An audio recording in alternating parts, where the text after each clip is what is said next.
And for our featured review, we checked out the new movie. Came out limited last week. This weekend, it had its wide release. It is called Dumb Money. I've already talked about it a little bit, at least how it did at the box office. What'd you say, Todd? It finished fourth at the box Dumb office. Money was seventh. Dumb Money was seventh. Oh, man. Okay, well, let's talk about this. I'm going to start out on this one. So, Dumb Money was directed by Craig Gillespie, who gave us most notably I, Tanya. But also, if you go back in time, he gave us Lars and the Real Girl also. Oh, forgot And that. yeah, I know. Nice pull. I had to go back and look. I was like, what else did he do? Because I saw Sebastian Stan in this. I'm like, well, he's kind of his guy. I'm like, what constituted that? And it's I, Tanya, and then he was in Pam and Tommy, which was a Craig Gillespie thing too. So, anyways, Dumb Money, huge cast in Dumb Money. We've got Paul Dano, Pete Davidson, Vincent D'Onofrio, America Ferrera, Nick Offerman, Anthony Ramos, Seth Rogan, Talia Ryder, Sebastian Stan, Shailene Woodley, Clancy Brown apparently is in here too, Dane DeHaan, and of course Zach's girl Olivia Thirlby is also in this movie. And it tells the true story of the GameStop stock boom, and it all revolves around Paul Dano's character named Keith Gill, who plays what Kitty, Roaring Roaring. Kitty, Roaring Kitty, who goes online and just simply says, I like GameStop. We should all buy GameStop. And they all buy GameStop and the stock soars. And so you have these parallel narratives of these small time people who are putting all their money into the stock and making a lot of money off of it. And then the hedge fund managers, played by Seth Rogan, Vincent D'Onofrio, and Nick Offerman, that are all sweating because they were betting on it losing. And so you get a little bit of insight into the the inner workings of how the stock market works with these hedge fund managers, how short sells work, and all this different stuff that I didn't really know that much about going into it, but you'll really learn a lot about it. I thought it was interesting. The trailers sell this movie as like this extreme comedy. I really didn't find it that funny. There were some funny moments. I mean, when you have that cast in there, you're gonna have some funny moments, like Pete Davidson, eating half of his DoorDash deliveries before he gets there, and whatever Anthony Ramos is doing in an actual GameStop. Uh, you have those moments. Seth Rogen's in the movie, but he's playing a bad guy, like a straight bad guy, which is kind of an interesting turn for him. Even with that, though, this movie is really good. I'm giving it 3 stars. It's a solid 3-star movie. I didn't know. I knew this happened, and it's one of those things where how far removed do you have to be from something actually happening to make a movie about it? Well, this is something I think all of us remember was like on the radar, and GameStop stock soared 2 years ago for whatever reason, but I don't know how closely everyone followed it, and I know I didn't. So it was really interesting to see what actually happened with that. The talent behind this is undeniable. I mean, Paul Dano, going from all the stuff he did last year to then playing this, like he played Steven Spielberg's father, he played the Riddler, and now he's playing a YouTube sensation talking about the stock market that wears a headband and talks and wears kitty shirts and is Pete Davidson's brother. Paul Dano shows just how much range he actually has. Uh, it's not a great movie. It's a good movie. I enjoyed watching it. It wasn't as funny as it was billed to be, but I was okay with that because it was still fascinating to see what was going on. It's a 3-star movie for me. Let's go to Zach next. Zach, what'd you think? Okay, so going into this movie, I thought it was going to be about GameStop. I don't have a lot of knowledge about this. I went into this movie really with 3 deficits. Okay, I did not follow this scandal when it happened, and I don't play video games, and I'm not an investor. I came out of this movie knowing what this event was and feeling impacted by it.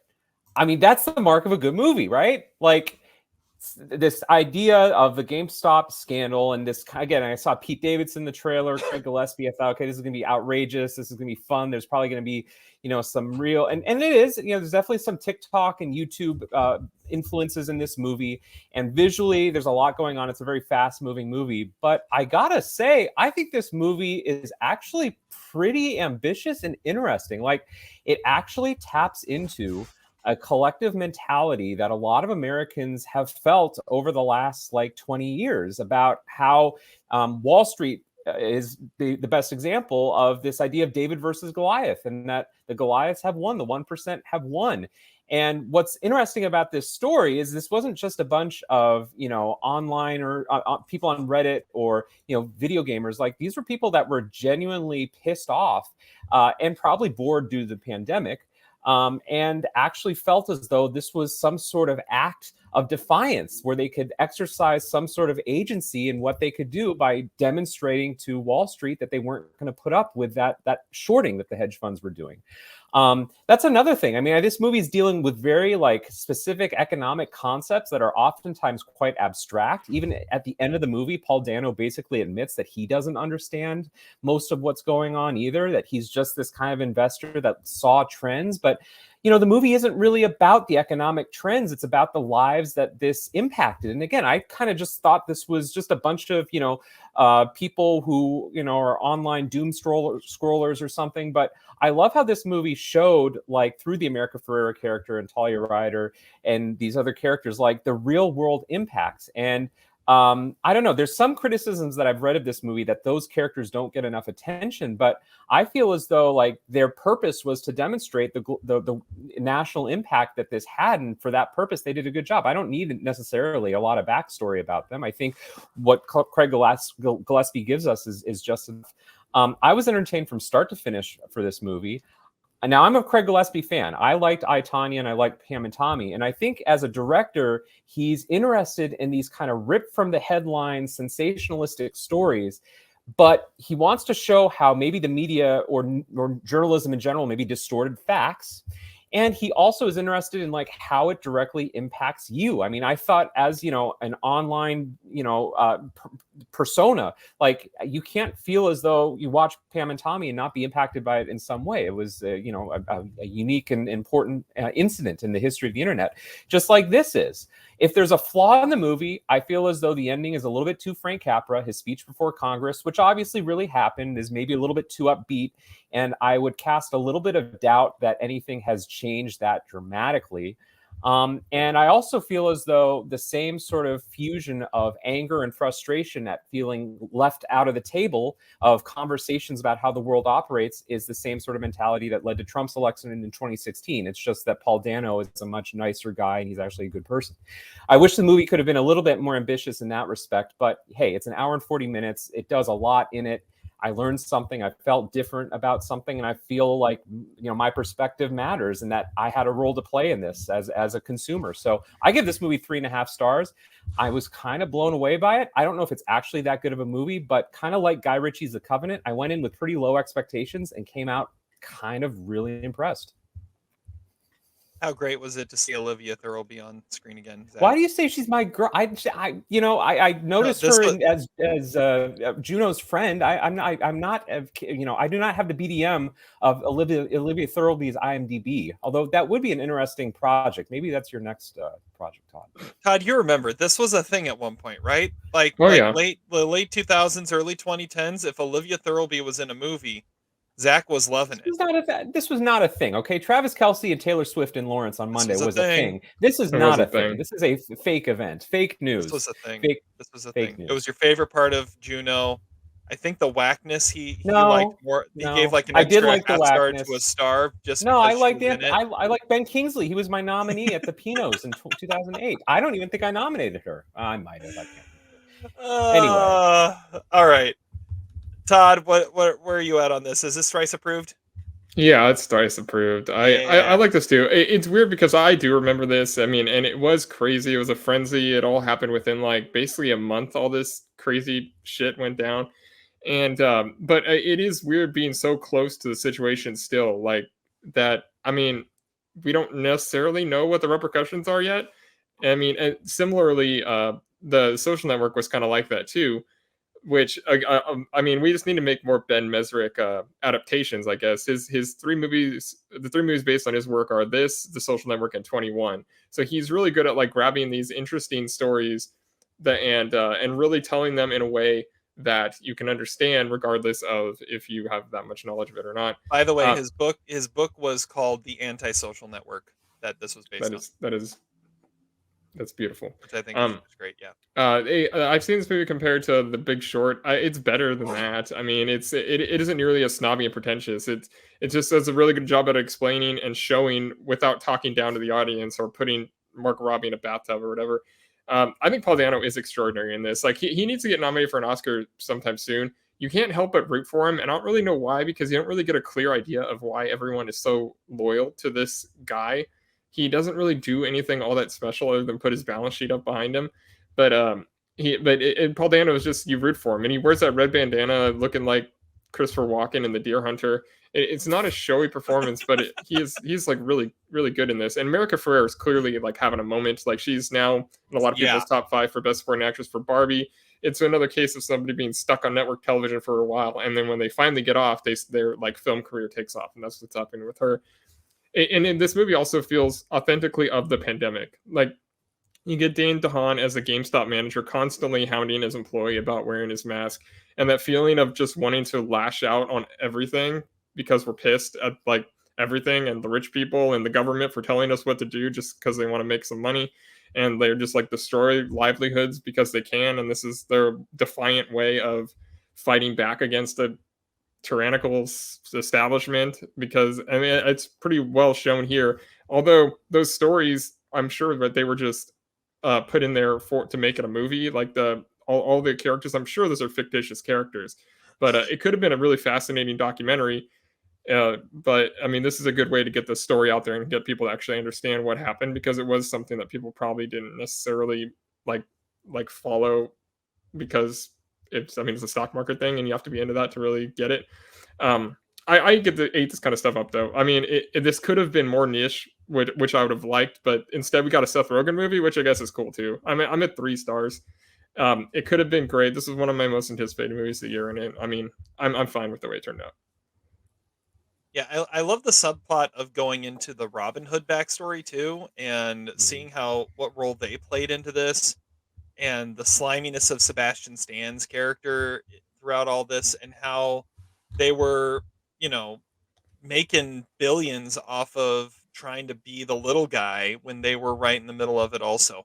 I also find it interesting that looking back on it now, being a baseball fan, one of the main characters is Vincent D'Onofrio's character who plays Steve Cohen, who owns the Mets. And like he made his billions doing stuff like this, and now he's in the middle of sports and one of the richest owners in all of professional sports. So there's little bits that kind of just play all throughout it. And he's always wearing a Mets hat, but he's also always wearing a Mets hat. So it works. Well, and I don't watch baseball according to Terry, but he spends money in this movie like he does in baseball, which is, I think, very reckless. Well, maybe not even recklessly, but he just has a lot of it that he is able to use at his disposal. Yeah, I'm really glad we're thrice approved. I was thinking during this movie what Todd was going to think. I mean, both of you, but particularly Todd, because I think it shares a little bit with Blackberry, which is Todd's 4-star movie this year so far, and it's a little bit more larger in scope than Blackberry, and niche is a good word to describe it. But I wasn't sure. I can't remember if Todd's a big fan of Craig Gillespie or not, but I 100% agree with you that it's better than The Big Short. Okay. And some people are comparing this to The Big Short. The Big Short was about elites. The Big Short kind of resorted to gimmicks. And it was kind of interesting watching this movie. I did feel as though Paul Dano and Christian Bale's characters, or maybe performances, were not actually that different. But I think it's an interesting companion piece that I liked more. A couple other things I just wanted to mention. I think Pete Davidson is really well used in this movie. I think Craig Gillespie is one of the directors that really understands Pete Davidson. And I think there have been times when he's been really misused and a director doesn't quite know how to use him, but he's perfect in this role. I think the screen time is perfect. This is the definition of how to use Pete Davidson. So other directors should watch this, I think.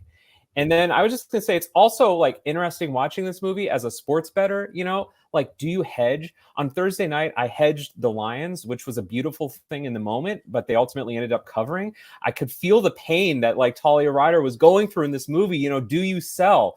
Like that is a fascinating component too, because once all the investors start selling, it's like a house of cards and it kind of falls apart. And there's a line about it, was this a Ponzi scheme or not? Like, I love how this movie, unlike The Big Short, showed how it directly impacted people who really didn't even understand the financial system. And even that democratization of it also has some bad qualities too, in the sense that people can lose an infinite amount of money, right? That's what's said at the beginning of the movie. And it's still highly unregulated. And I don't know, you come out of this movie being like a smarter and more like educated person about not just the financial systems in our country, but about how this incident reflected a national psyche. I mean, this movie is like kind of deep and sort of profound, and it's a freaking Pete Davidson, Seth Rogan comedy. Like, what the hell? It's pretty awesome. But see, that's the thing. I don't think it's that much of a comedy. Like, there's funny moments, but I don't think this is a comedy. It's billed as a comedy, right? It's promoted as a comedy. And I could see some people maybe getting turned off by the fact that it isn't what it was intended to be, or what it was marketed as. But you're right. It's a really interesting movie because you learn a lot throughout whatever it's talking about. And it doesn't proselytize, right? And it's not. I don't think it's heavy-handed too much. But America disagrees because Paw Patrol and Saw 10 are better. So that's the world we're living in right now. I'm glad that this movie wasn't a series. I think it obviously could have been a series on Max or Netflix, but I'm glad it opted for this because I don't really know if I'd want to devote 6 hours to it. But as a 100-minute movie, it was great. I didn't think Seth Rogen was necessarily the villain. I kind of felt bad for him. I mean, all he wanted to do was build his tennis court, but and he's and the way he does it. All the way he does is this is like the straightest he's ever played, though. This is the straightest he's ever played, and I mean, he's playing a role that you normally don't see him. Pam and Tommy, he was pretty straight, I guess. And to take this waltz, like there are a couple times where he's done just dramas and Steve Jobs, but this is like where I don't know, he's in a situation that I kind of understand. So I didn't necessarily think he was the villain. Like the real villains were I mean, Nick Offerman is just like awful, and Vincent D'Onofrio, but it's interesting. It is an insane cast. Every single character was a recognizable face. Well, yeah, Nick Offerman obviously is despicable in this. Vincent D'Onofrio, I find it interesting. He's just kind of there advising more than anything. Like, he's not really involved in any of it. He's just I guess the biggest villain is Dane DeHaan. Like, I mean, of course, most punchable face, biggest douchebag, and no, Sebastian Stan's the biggest douchebag, but Dane DeHaan he's maybe biggest stick man. I don't know. Dane DeHaan definitely isn't a stick man. I think. Well, in other words, I think we could have a lot of Pinot nominees from this movie for entertaining minor characters. I think is maybe where we're at. Yeah. Have Dane DeHaan and Nicholas Hoult ever played like brothers in a movie? Because they should. I mean, I don't know. I mean, I'm still struck by Pete Davidson and Paul Dano. I mean, they are tall and lanky. It kind of works. Funny looking. It kind of works. It kind of works. I mean, yeah, he goes from a prestige piece to running naked with Pete Davidson. So Paul Dano, he'll do anything. Give this man an Oscar already. Or at least a nomination, for goodness sake. Well, let's move on. Dumb Money is thrice approved. 3 stars from me, 3 stars from Todd, 3.5 from Zach. It is in theaters. I will say, now, it's going to be better than anything that beat it at the box office. Did you guys not have the Regal ad played before? I think it kind of disappeared the last couple weeks. You would know, Terry. Yeah, last 2 or 3 movies I've gone to, it hasn't played.